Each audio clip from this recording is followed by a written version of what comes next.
নমস্কার বন্ধুরা, আজ বাংলার 5ই আশ্বিন, ইংরেজির 22শে সেপ্টেম্বর।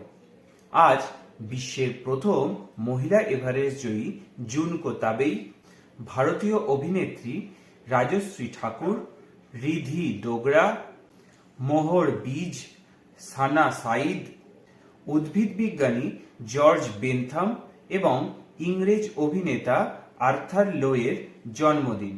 এছাড়াও শিখ ধর্মের প্রবর্তক গুরু নানক এবং জুলু জাতির নেতা সাকা জুলু, ভারতীয় বিপ্লবী সৌমেন্দ্রনাথ ঠাকুর এবং নেতাজি সুভাষচন্দ্র বসুর খুবই ঘনিষ্ঠ একজন অনুগামী জ্যোতিষচন্দ্র জোয়ারদার এর মৃত্যুদিন। আজকের তারিখেই নদিয়া পৌরসভা নবদ্বীপ নামকরণে নামাঙ্কিত হয়েছিল।